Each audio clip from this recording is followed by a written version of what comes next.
Hello, hello. Magandang hapon mga kapatid. So tayo po dumako na sa ating mensahe po sa hapong ito. At tayo po ay nagaganap sa Diyos na tayo nagkasama ngayon sa panghapon na pagsamba ng ating kapulungan. So ating pong pag-aaralan ay isang bagay na ipinag-uutos sa mga Kristiyano na tayo magsalita ng may katapangan. Kasi Tagalog kasi boldly, katapangan kanya pero walang justice doon sa ibig sabihin ng salitang boldly. Hindi man ibig sabihin na when you speak bold, palagi kang sumisigaw o nagagalit. Hindi yun ang ibig sabihin ng speaking boldly. So anong ibig sabihin ng bagay na ito? Ito yung pinag-uutos sa atin, lalo sa mga karal, na tayo magsalita ng boldly. So tayo pupunta sa mga original na wika. Kasi itong mga salita sa Biblia, hindi naman ito naisulat sa English o sa Tagalog. Ito yung naisulat sa wikang sa Bagong Tipan, sa wikang Grego, na naunawaan ng mga tao sa panahon na yun. So kapag sasama-samahin natin ang mga salitang Grego na isalin bilang boldly, ito kailang kahulugan. Number 1, being confident. So tayo po nagsasalita na may buong tiwala na totoo ang ating sinasabi. Courageous. Na tayo nagsasalita na walang takot kanya. And reservedness of speech. Sinasabi lang natin ang mga bagay na dapat sabihin. Walang kolorete o pagkulay ng mga bagay na gusto natin sabihin. O speaking without ambiguity or plainly kanya. Sinasabi natin sa simpleng paraan na hindi tayo pwedeng hindi maunawaan kanya. So, kung titingnan natin itong salitang speaking boldly, una, makita natin, we speak confidently.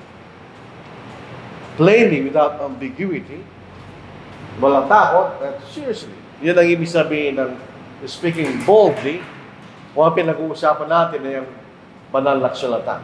Pasinin nyo, itong plainly, without ambiguity, kasi walang takip. Kung anong dapat natin ilantad, hindi ating ilalantad, ibig sabihin, no? Kaya kumisan, pagkasabi niya kay Paul, walang takip, ibig sabihin. Literally, figuratively, pag bold, walang takip, ganyan. Sinabi nakikilala lang kung ano dapat ipakilala. So, tingnan po natin isa-isa ang mga bagay na ito. Speaking confidently. Speaking with confidence. Pag nagsasalita tayo with confidence, yun po ay plus factor sa nakikinig. Alam niya, nakikinig na alam mo sinasabi mo. At totoo sinasabi mo. Maliban siyempre yung mga lamobola, mga salesman, etc. Pero kung tayo pinag-uusapan natin ay katotohanan. When you speak with confidence, makikita na nakikinig, number 1, totoo sinasabi mo. Pangalawa, alam na nakikinig na alam mo sinasabi mo. Hindi ang mga bagay lang na kung bakit tayo natatakot magsalita. Number 1, kung hindi natin alam ang sinasabi natin, hindi mo lubos na naintindihan. Okay, mag-alala, naranasan ko na rin yun. Talagang nakakatakot magsalita pagkagalaw. O kaya, hindi ka prepared.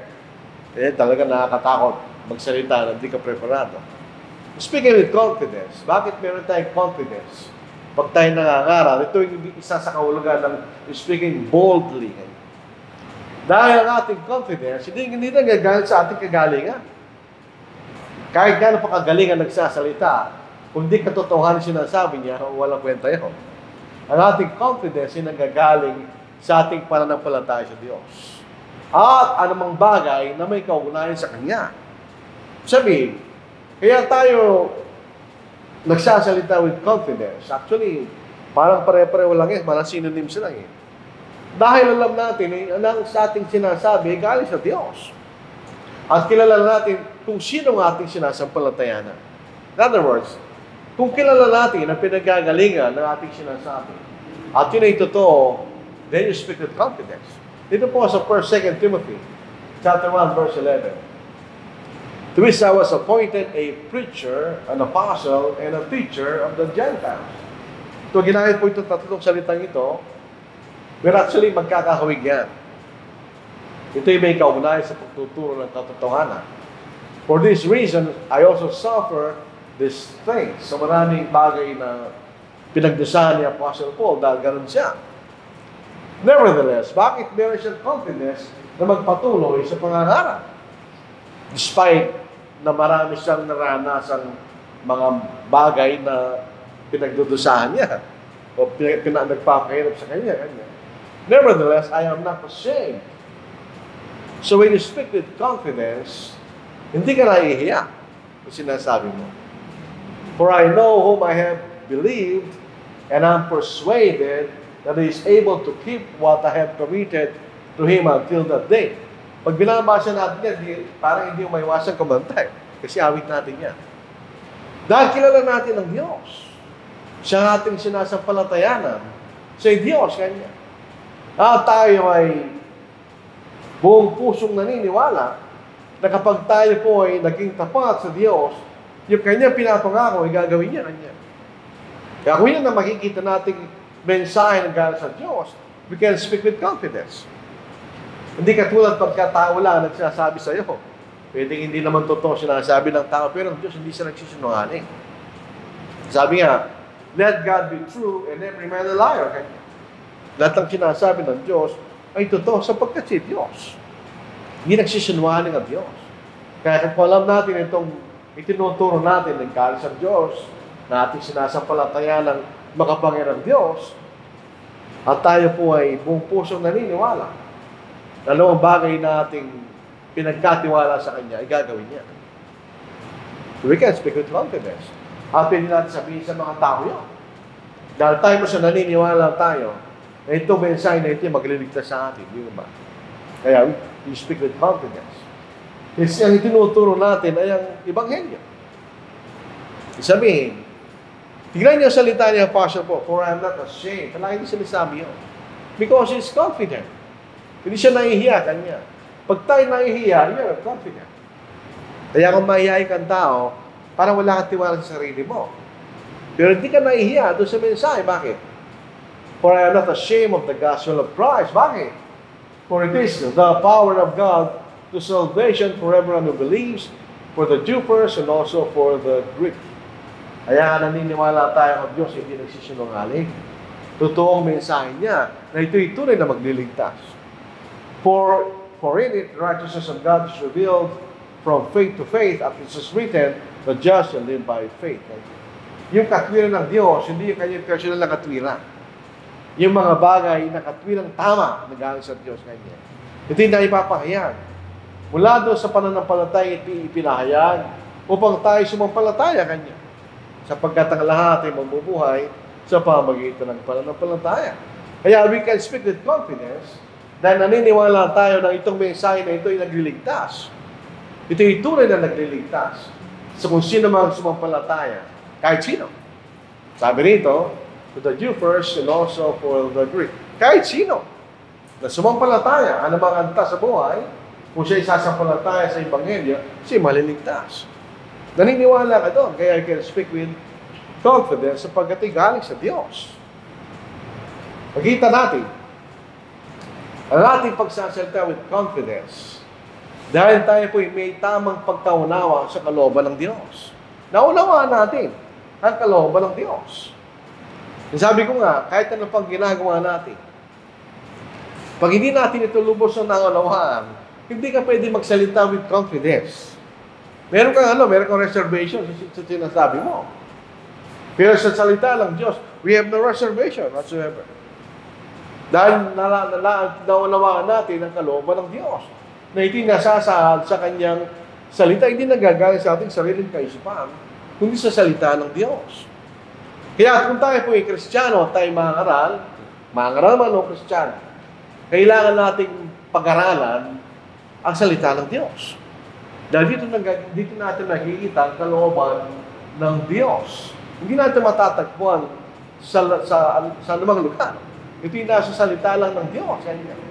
Kaya nga, ito yung sinulat ni Pablo kay Timoteo na isang mangaral. Kaya nga po yung mga mangaral, kaya kami siya nagtatanong tayo, bakit meron support ng mga mangaral? Number one, para magkaroon sila ng panahon na pag-aralan at maunawaan ang salita ng Diyos. Tignan niyo sinasabi nito. Kailangan ka, sabi, sa panahon na ito, wala siya passion for, kay Timothy, give attention to reading, to exhortation, to doctrine.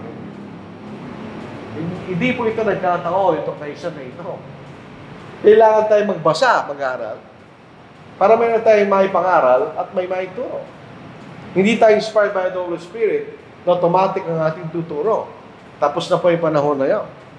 Na ipakilala ang buong katotohanan, na isulat ng buong kalooban ng Diyos, kailangan mo pag-aralan, ganyan. Do not neglect the gift that is in you, which was given to you by prophecy, with the laying on of the hands of the eldership. Meditate on these things. Ito yung sinabi niya sa una. Give yourself entirely to them. Kahit itong panahon na ibibigay mo sa pag-aaral salita ng Diyos, ang pagkaunawa sa tamang paraan, ang kalooban ng Diyos, that your progress may be evident to all. Take it to yourself and to the doctrine. Kailangan nating pag-ingatan, yung itinuturo natin totoo. Continue therefore in doing this, you'll save both yourself and those who hear you. Dito nang gagaling yung confidence na ating tinuturo. Dahil napatunayan natin ito'y totoo. Tinabasa natin ng Biblia, pinag-aralan na ito'y totoo. Kung ito'y totoo, kailangan mong ituro with confidence. Parang itong apoy siya yung buto. Nakita mo ito yung mahalagang mensahe, kailangan mong ituro kanya. Kailangan mo sabihin. At walang pagkakaiba sa mga bagay na nakikita nating mahalaga. Minsan, sa Facebook, nagsishare tayo ng mga bagay na alam natin makakatulong at alam natin totoo. Kaya lalo na sa ganitong bagay na may kaugnayan sa ating kaligtasan. So yung ating confidence ay nanggagaling sa tamang pagkaunawa sa salita ng Diyos. Pag napunta sa atin yun, sa pamamagitan ng ating pagsusumika, you will be speaking with confidence. Hindi ka mahihiya. Sinaunawaan mo kalooban ng Diyos. At kailangan mo itong may pangaral at mapakinggan ng mga tao, kay Kristiyano hindi, para sila ay magkaroon ng kaligtasan. Ito po yung sabi nga natin, naggagaling sa panahon, pagsusumikap at pagtsatsaga. Alam ang bagay natin ginagawa sa mundo na hindi kasi halaga ng kaligtasan, binibigyan natin ng pagtsatsaga. Pinag-aaralan natin mabuti. Kahit ano pa ang task na natin ginawa, engineer ka, doktor, etc. Pag iba, ikaw isang engineer, gumagawa ng bahay. Dahil alam mo ginagawa mo, dahil ito'y pinagtsaga ang pag-aralan at unawain, wala kang takot. Gagawa ka ng bahay with confidence. Pero kung hindi ka marunong, hindi ka, no? Meron kang nervyos, baka magbubagsak yung bahay naman. Kung ikaw naman ay resort, halimbawa, na mahirap na bahagi ng pagiging doktor, kung ang pag-aralan mabuti yung paraan at technique, hindi ka rin nagkakabahan. You have confidence. Right?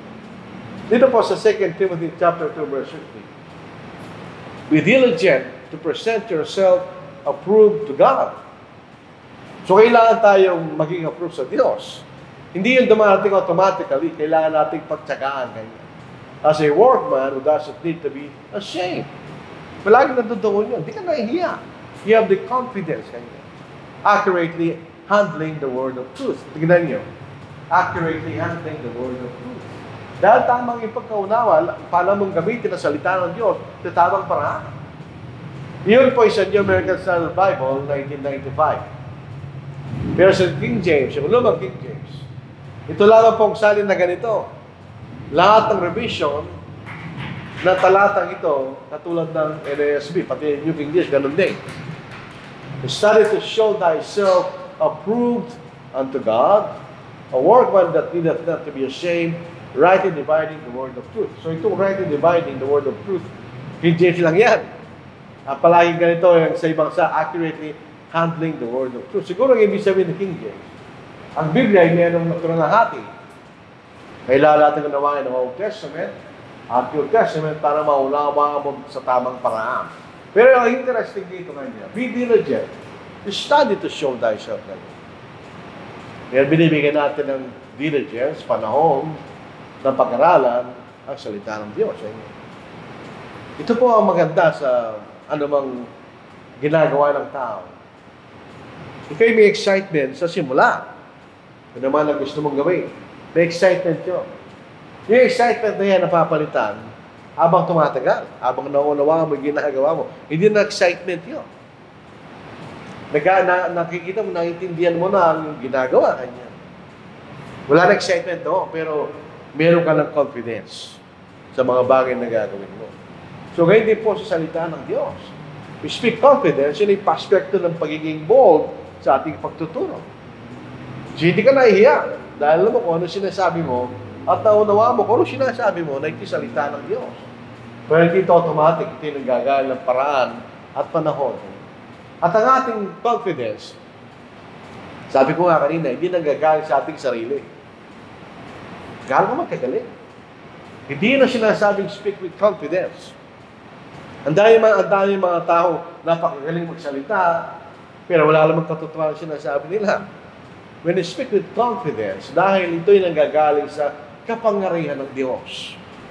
Alam natin na itong ating tinuturo ay nandyan ang kapangyarihan ng Diyos na magliligtas kanya. Dito po sa Ephesians chapter 6 verse 10, finally, my brethren, be strong in the Lord. Tingnan sinabi niya, be strong in the Lord. Ang ating kalakasan, hindi nagagaling lang sa sarili natin. Ito nagagaling sa Panginoon kanya. And in the power of His might. Kung iniisip natin ang ating sarili na ito nakagaling, ay sapat na yun, hindi sapat yun. Ito ang ating kalakasan ay galing sa Panginoon at sa kapangyarihan. Hindi natin lang the power of His might. Kapangyarihan, kanyang kalakasan. Put on the whole armor of God that you may be able to stand against the wiles of the devil. Meron tayong kaaway, ang Diablo. Ginagawa niya lahat ng mga bagay para madaya tayo ng Diablo. Wiles of the devil. Meron siyang ginagawa para tayo mahikayat papunta sa Kanya. Ang digmaan po natin, hindi physical na digmaan. Ito'y digmaan ng kaisipan. Pinaisip sa atin ng Diablo na sumunod tayo sa Kanya. Pero sinasabi ng Diyos, sumunod kayo sa akin, Kanya. At kung kilala natin ang Diyos sa Kanyang kapangyarihan, hindi tayo maniniwala sa Diablo. Taking the shield of faith with which you will be able to quench all the fiery darts of the wicked one. Yung unang panahon ng digmaan, isa sa mga pinaka-epektibong paraan para patayin mo kaya mo is pana.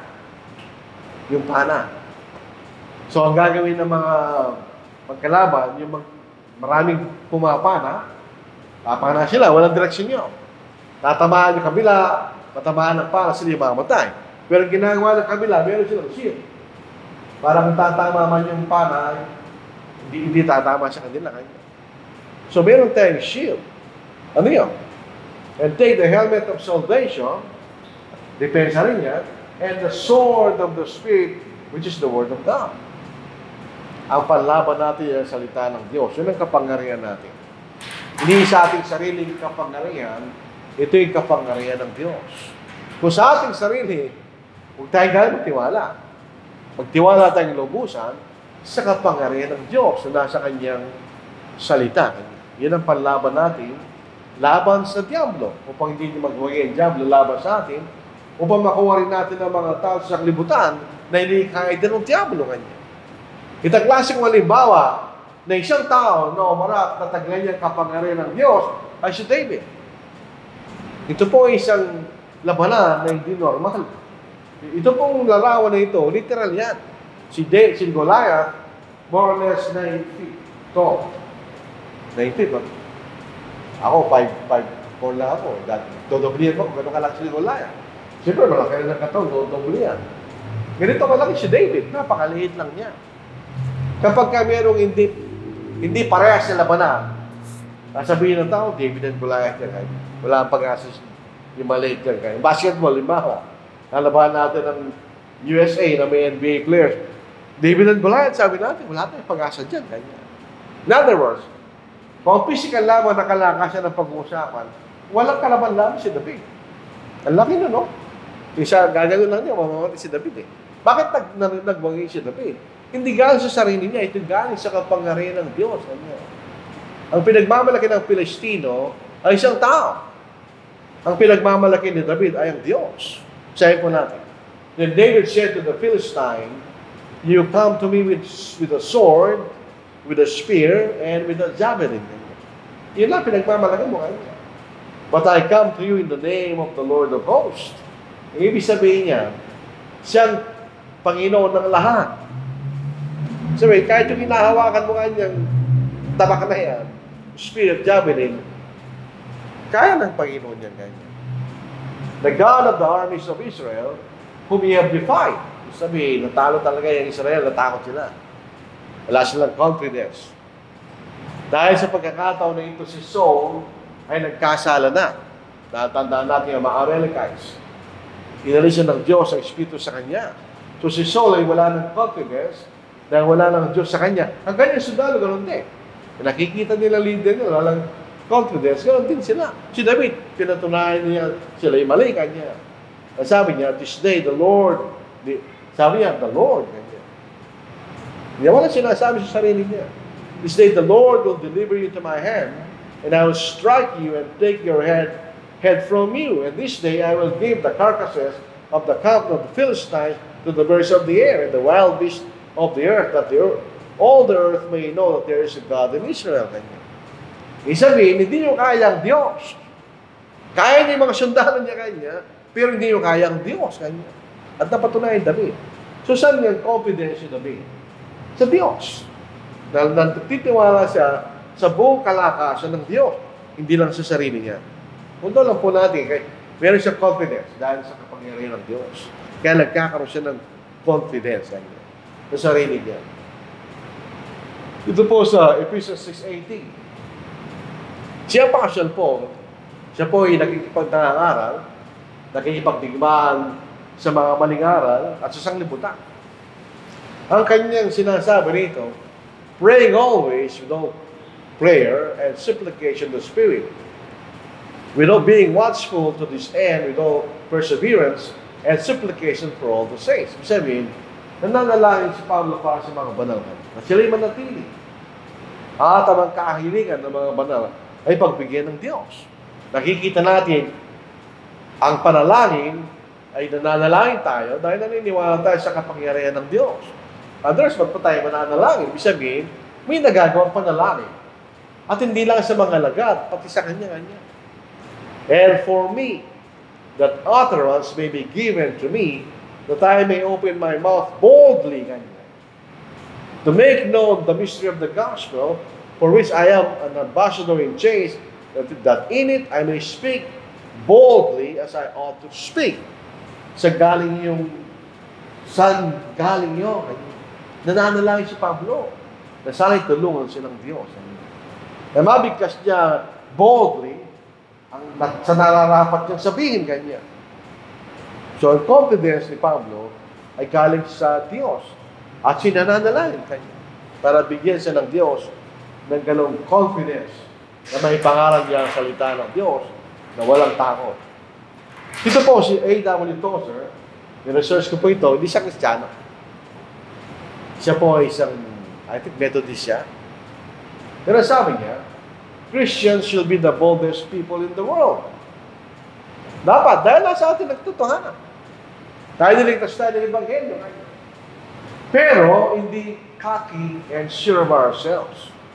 Hindi tayo nagyayabang at hindi natin sinasabi galing sa atin yung kanya.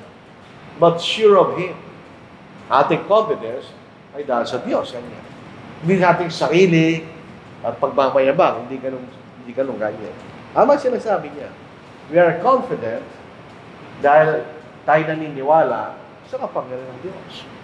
At nagtitiwala tayo sa Diyos. Pangalawa, makikita natin, speaking boldly, speaking without ambiguity.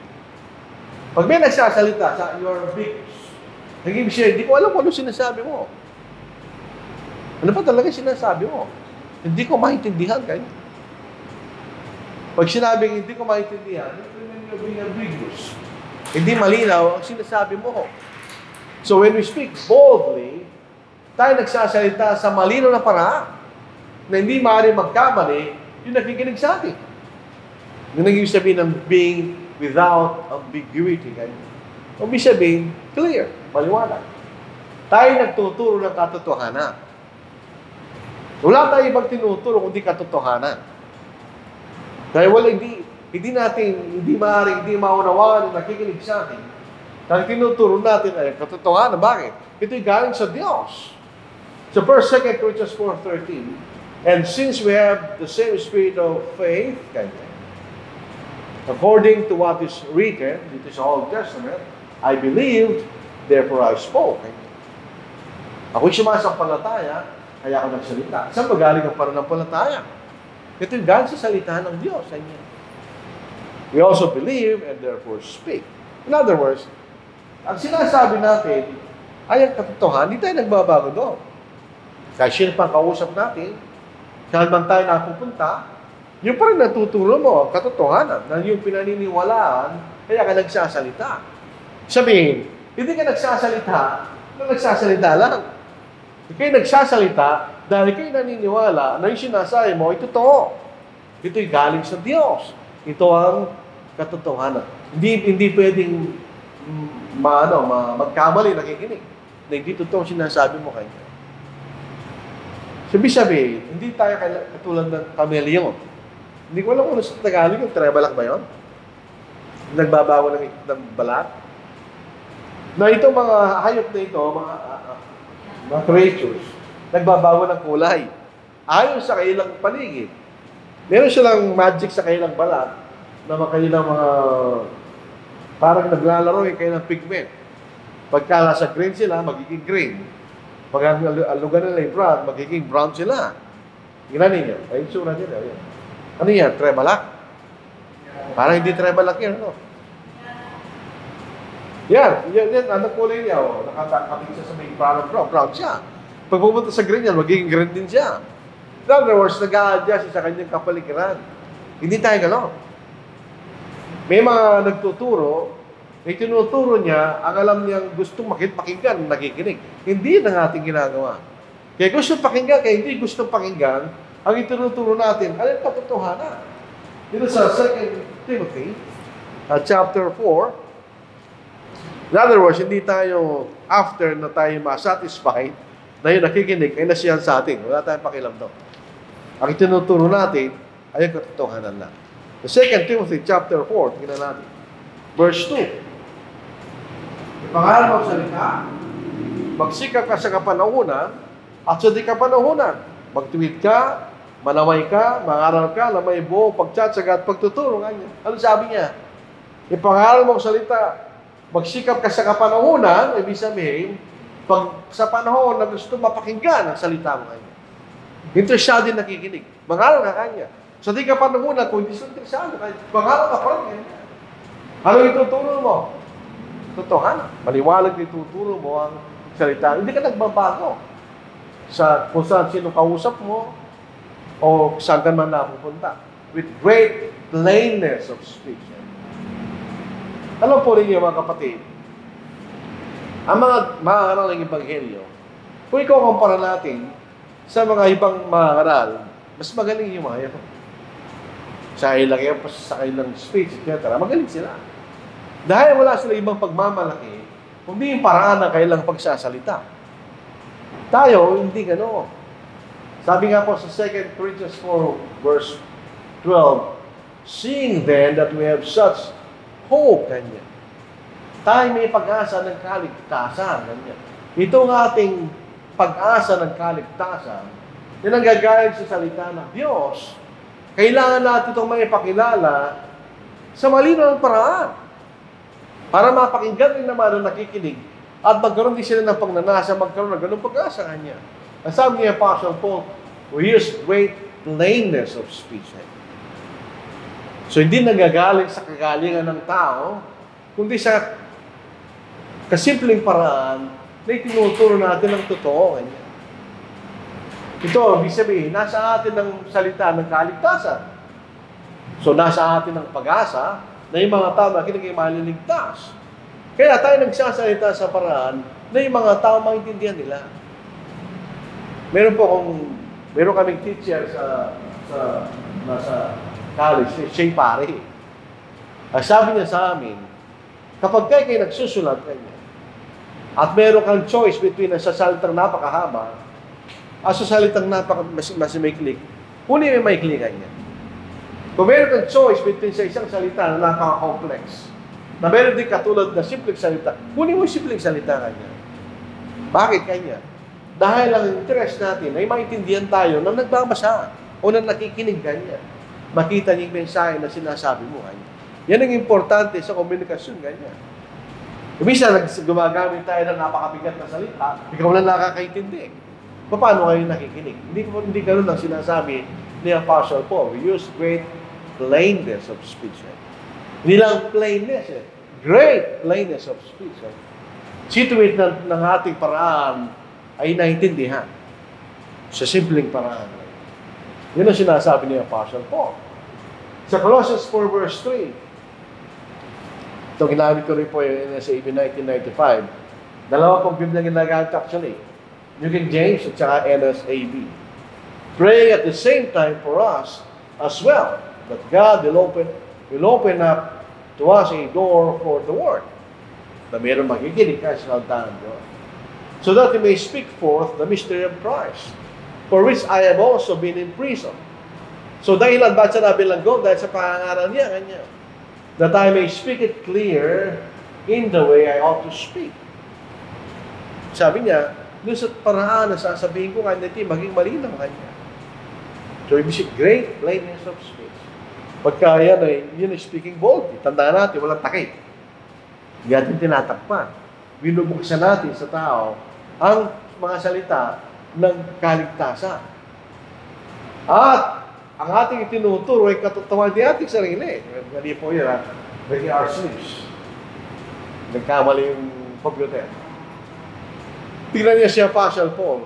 Tingnan ninyo yung kanyang confidence. Hindi galing sa sarili niya.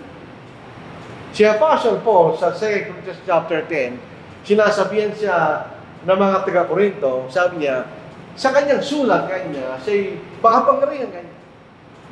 But his bodily presence is weak. May mga taong ganoon. May mga taong pagkakausap mo na nakuha ka niya, ang karisma niya. May mga taong di mo pinapansin. Si Apostle Paul. Sabi niya, and I, brethren, when I came to you, did not come with excellence of speech or of wisdom, declaring to the testimony of God. Nung nangangaral si Apostle Paul sa Corinto, hindi niya siya nagsalita, napakagaling na pananalita o nagpakita ng karunungan. Dahil ayaw niya ng tiwala ng Diyos ay mapunta sa mga tao, ay mapunta sa Kanya. For I determined not to know anything among you except Jesus Christ and Him crucified. In other words, ang Ebanghelyo ng ating Panginoon. Yan lang aking ituturo kanya, wala nang iba. I was with you in weakness, in fear, and in much trembling. And my speech and my preaching were not with persuasive words of human wisdom. Saan? But in demonstration of the Spirit and of power. Tuntun niya ang salita ng Diyos, ang kapangyarihan ng Diyos. That your faith should not be in the wisdom of men, but in the power of God. Kaya tinuturo natin na walang kalabuan ang katotohanan. Para yung mga tao ay magkaroon ng pagkapananampalataya. Hindi ito siya nagsasalita, kundi sa salita ng Diyos. Sa kapangyarihan ng Diyos. We don't preach ourselves. We preach the truth. Yan ginagawa natin. When we speak boldly. Unreservedness of speech. Tell it like it is. Di sa panahon natin ngayon, ang ating lipunan, masyado siyang compromising. Ayaw ng mga tao na hindi nagagalit. Ayaw nila yung pananalita na mabagsik. Sabi niya, we should be politically correct. Kung mo sabihin bakla, sabihin mo, alternative lifestyle. Para hindi sila masaktan. Kung mo sabihin pangit, hindi ka lang masyado gwapo. Hindi ka lang ang pangangalan ng Ebanghelyo. Sinasabi natin kung ano siya. Ano dapat marinig. Yan ang ating sasabihin. Kung isa masasaktan yung nakikinig, wala tayong magagawa doon. Ito si Stephen, o Stephen, na Tagalog Esteban. Siya nangaral sa mga Hudyo. Pero anong konklusyon niya sa bandang huli? Naglaan po siya ng kasaysayan ng mga Israel, ng propeta, etc. Ito ang kanyang konklusyon. You're stiff-necked and uncircumcised in heart and ears. Pag hindi tuloy kanya, meron balat. So kung hindi tuloy ang puso, meron siyang balat. At kung may balat ang iyong tenga, hindi ka nakakaintindi kanya. Hindi kayo nakakaintindi kanya. You always resist the Holy Spirit. As your fathers did, so do you. Yung mga maninyo kanya, hindi nalabayan ng Espiritu Santo, ibig sabihin, hindi sila naniniwala sa salita ng Diyos. Which of the prophets did your fathers not persecute? Tandaan natin, nagsasalita ang mga propeta na sila'y kinasya ng Espiritu Santo. And they killed those who foretold the coming of the just one, of whom you now have become the betrayers and murderers. Paano kakahirap sabihin nyo sa mga tao na sila pumatay sa ating Panginoon? Pero kailangan nyo sabihin, yung kasalanan nila, bakit? Anong intention ni Stephen? Para saktan sila? Hindi, para sila maligtas. Tanggapin nila na sila nagkamali at pagsisi, sumunod sa Ebanghelyo kanya. We have received the law by the direction of angels and have not kept it. Kayong kanya. So, tingnan gano'ng kahirap sabihin sa panahon natin ngayon. Parang napakahirap gawin. Pero ginawa nila. Stephen spoke boldly kanya. Sinabi lang niya kung anong dapat nilang mapakinggan upang sila magsisi at maligtas. Tingnan po ninyo sa mga apostle, sa Pentecost. Akala natin, kung isipin natin, napakadali lang. We are inspired by the Spirit of yun. Pero anong paraan sinabi nila? Men of Israel, hear these words. Jesus of Nazareth, a man attested by God to you by miracles, wonders, and signs which God did through him in your midst. Ganyan. Alam nyo kaya, nakita nyo yan. So hindi nyo may pagkakaintaan. As yourselves also know, nakita nyo kanya eh. Him being delivered by the determined purpose and foreknowledge of God. You have taken by lawless hands, have crucified and put to death. Hindi naman sila actually pumako sa ating Panginoon. Ibinigay niya siya sa mga kamay na hindi kumikilala sa kayusan at siya'y pinatay kanya. Ano sabi niya? Ito ay accusation. Pinatay niyo kanya ang ating Panginoon. Sinabi lang niya kung dapat mapakinggan. Sa pagkakataon na ito, marami sa mga tao nakinig, nagsisi sila at sumunod sa Ebanghelyo. Paano kung hindi sinabi yung totoo? Masasaktan sila. So huwag natin sabihin sa ganito. Huwag na lang nasabi yung pinatay nila ng Panginoon. Hindi sila maniligtas. May isang kapatid, patay na siya, higit na matanda kaysa sa akin. Pero siya ay naging kasama ko sa gawain noong panahon na meron pa yung magazine. Ano po? Siya yung nag-aanap ng finances para may print lang po yung magazine na yun. So siya po yung dating Methodist. So pagkatapos ng World War II, siya napunta sa San Francisco, sa California, at tapat siya sa isang Church of Christ. Hindi ko lang, pinipita siya doon. Nagkataon, yung preacher doon, ay nangangarap tungkol sa Methodist Church. At sabi niya, ang Methodist Church, mali yan, ganyan. Kung ando ka sa Methodist Church, hindi ka maliligtas, ganyan. Ano si Bill Carpenter, yung tao yun. Eh siyempre, ay tinitira niya yung pananampalataya. Nagalit siya. Bakit mo kayo sinisiraan ang aming pananampalataya? Hindi mo ba alam kung nasakta sa sinabi mo, ganyan. Sabi ng preacher, no ngayon, ganyan. Kung nasaktan ka, very good. Dahil nakita mo na ang iyong pananampalataya ay mali kanya. Alam niyo kung nangyari kay Bill Carpenter? Siya naging Kristiyano at siya naging mahangaran. Paano kung hindi pinangaral ng mahangaran niyo? O kaya sinabi niya, alam niyo, Methodist Church, okay lang naman yan. Di maliligtas si Bill Carpenter. Sabi niya, ang Methodist Church ay mali. At kung ang totoo kayo si Methodist Church, hindi kayo maliligtas kanya. So imagine yung galit ng isa na nakikinig. Pero siya later on, nag-recant sa galit niya, siya nagsisi at nabautismoan, naging Kristiyano. Tignan niyo, dahil hindi natago yung dapat marinig. So dito sa Old Testament, 2 Samuel chapter 12 verse 5, gano'ng kalilaw itong sinabi ni Nathan kay David. Marunong si Nathan, gumamit siya ng isang parable Ano sabi niya, ang isang tao kanya, meron kaysa isang batang babaeng tupa na parang tinuturo niyang anak. At kasama siya pagtulog niya kanya. At may isang mayaman na napakaraming pag-aaring mga tupa, nung nagkaroon siya ng panauhin, kinuha niya kaysa isang babaeng tupa ng mahirap na tao, yun ang pinakain niya kanya. Ito ang reaction ni David. So David's anger was greatly aroused against the man. Hindi alam ni David kung sino yung tao yun. And he said to Nathan, as the Lord lives, the man who has done this shall surely die. Kaya gawin yun ni David dahil siya isang hari. He shall restore fourfold for the land because he did this thing and because he had no pity. Wala siyang awa. Ano sabi ni Nathan? Gano'ng kahirap sabihin ito sa isang hari? Then Nathan said to David, you are the man. Kung tayo si Nathan, sasabihin mo sa hari, matatakot ka. Mapakapangyari ang tao yun eh. Sabihin mo kay Duterte yun, kinabukasan, patay ka na. Mabuti na lang at kausap si David. Thus says the Lord of Israel, I have anointed you king over Israel, and I delivered you from the hand of Saul. Sinabi lang niya kung dapat niya mapakinggan. Ano nangyari kay David? Sinagsisi. Hindi na ginawa ni David yun kahit kailan. Dahil sinabi ni Nathan na walang anumang kalabuan at dapat niya mapakinggan. At siyempre, naligtas si David. Kailan nyo, meron ito'y kasabihan. There's more than one way to skin a cat.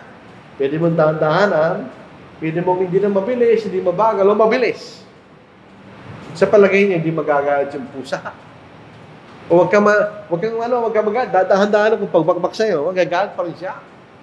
So mali yung kaisipan natin, kumisa, dadahan-dahan natin para hindi magalit.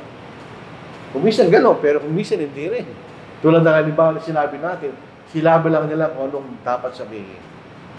Kahit na bakbakin mo yung pusa, magagalit pa rin yan. Kahit nga tayo, bakbakin ka, magagalit ka pa rin. In other words, hindi yung kumisan, hindi man yung paraan, kundi katotohanan na nakakasakit sa atin. So, speaking boldly, hindi tayo natatakot. Bakit? Sapagkat ang Diyos sinasama natin. Alam niyo, sabi nila, there is strength in number. Totoo yun. Pero there is more strength with God. Yun ay totoo rin. Sa Matthew 28 verse 18 hanggang verse 20. Noong unang panahon, itong mga apostles, takot sila. Natatakot sila. Nagtatago sila sa mga tao. Pero nung sabihin ito ng Panginoon, nawala yung takot nila. And Jesus came and spoke to them, saying, all authority has been given to me in heaven and on earth.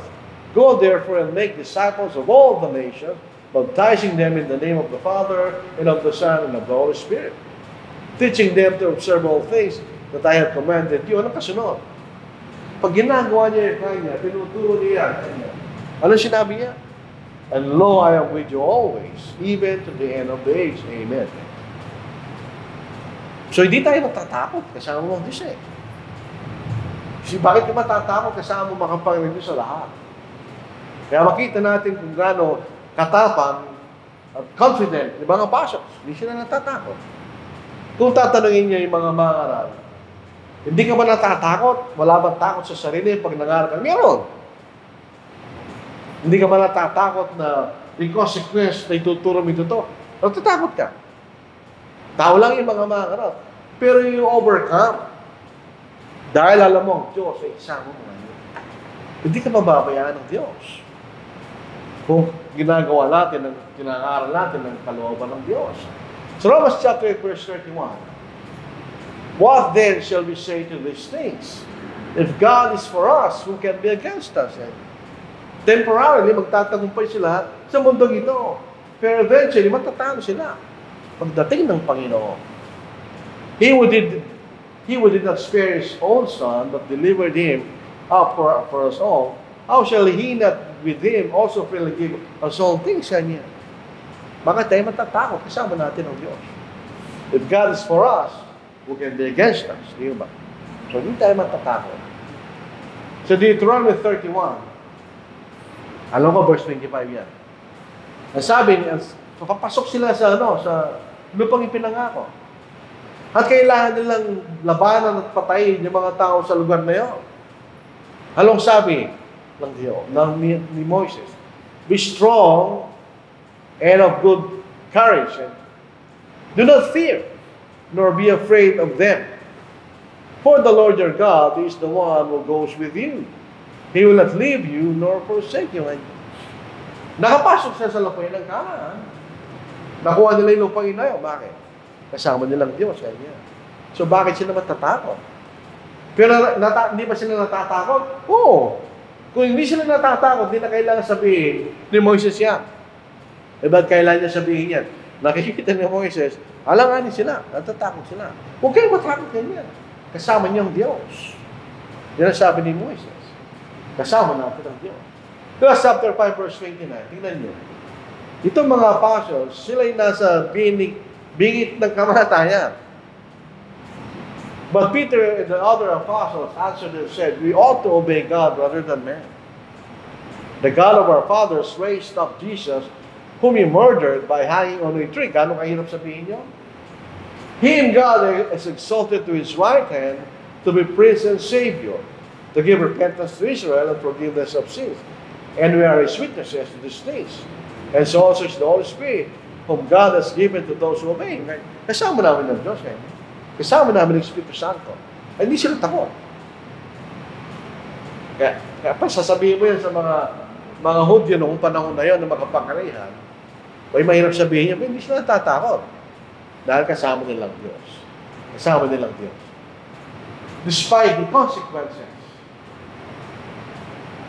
Alam po natin, sabi nga ng kasabihan, truth hurts. Totoo yun. Pag tinabi mo yung katotohanan, may nasaktan, there's a consequence. Tingnan niya kay Stephen. Last chapter 7, verse 57, hanggang verse 60.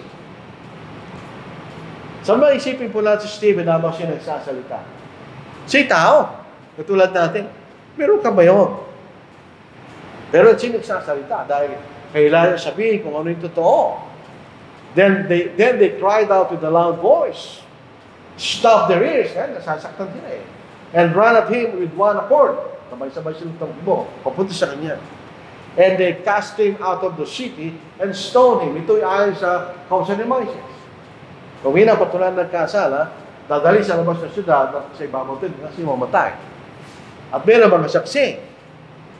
And the witnesses laid down their clothes at the feet of a young man named Saul. Ito yung naging apostle later on. And they stoned Stephen as he was calling on God and saying, Lord Jesus, tingnan ninyo. Siya'y tumatawag sa Diyos. Sino tinawagan niya?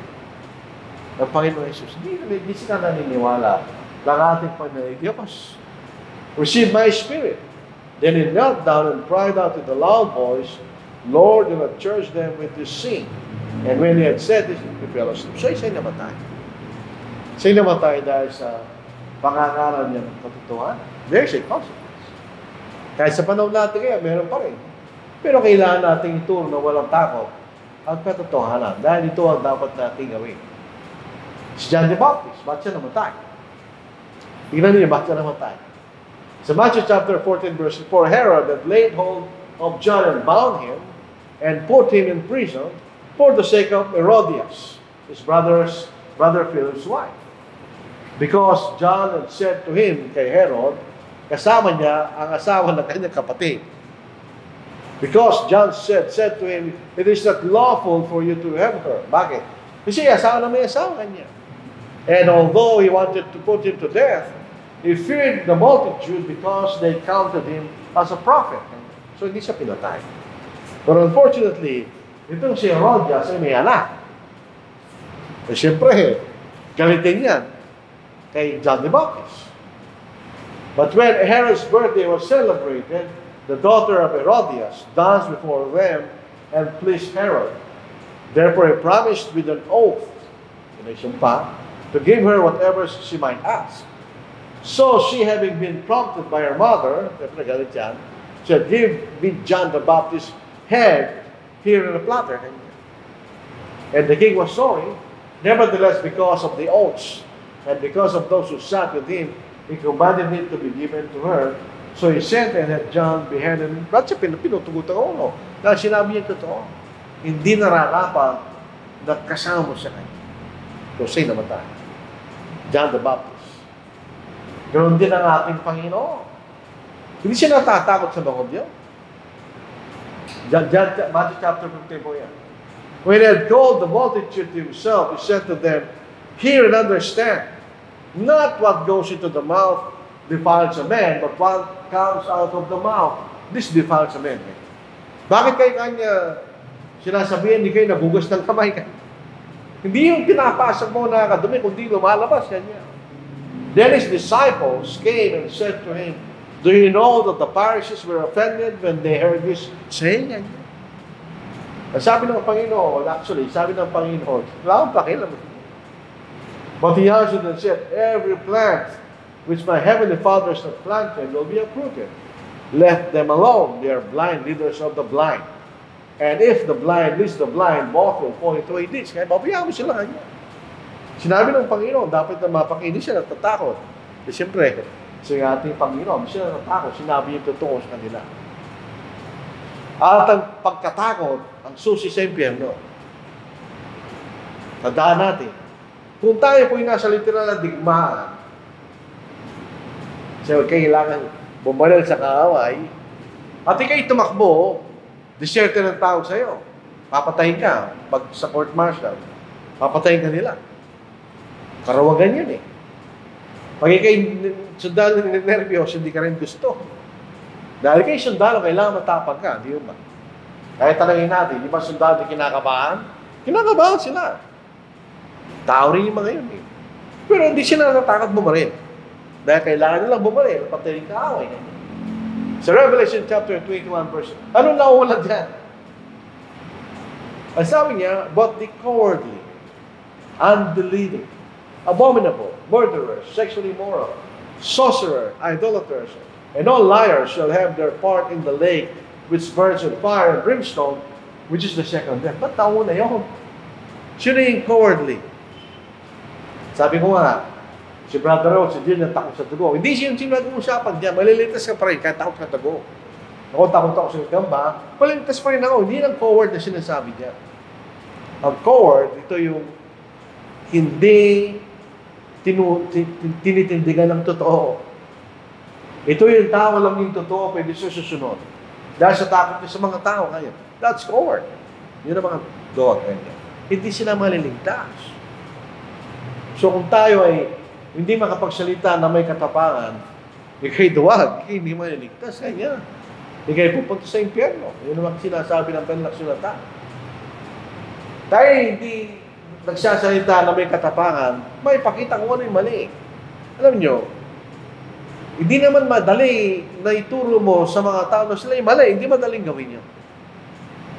Lalo kung kaibigan mo yung tao nagkakamali, hindi madaling gawin yun. Mahirap gawin yun. Kaya isang mga karal nagtuturo ng in-expose at kamahalian ng iba, hindi masayang gawin yun. Naturally, ang mga tao, they do not want controversy. Yung mga tao, yan nila yun. Pero kailangan natin gawin dahil kailangan natin iligtas yung mga tao nagtuturo ng mali.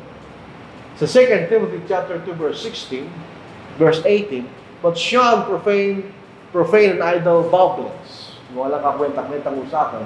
So na binasa ng kapatid na Richard kanina. For they will increase to more ungodliness. And their message will spread like cancer. Hymenaeus, cancer, walang gamot yan eh. Lalo na paano niya Apostle Paul. Hymenaeus and Philetus are of this sort. We have strayed concerning the truth, saying that the resurrection is already past, and they overthrow the faith of some. Bakit di natin kailangan i-expose ang mali? Hindi lamang yung nagtuturo ay hindi maliligtas, pati tinuturuan nila. So you have to speak courageously and expose error. Kailangan natin gawin yan. Hindi yung political na correctness, wala tayo doon. We cannot compromise. Pag nag-compromise tayo, hindi tayo maliligtas. So again, John 9:2-11. Whoever transgresses and does not abide in the doctrine of Christ does not have God. Wala Diyos sa atin. He who abides in the doctrine of Christ has both the Father and the Son. If anyone comes to you and does not bring this doctrine, do not receive him into your house, nor greet him. For he who greets him shares in his evil deeds. Ito'y compromise. Hindi tayo maliligtas kung tayo po ay mag-compromise sa hindi katotohanan. And speaking boldly means you speak seriously.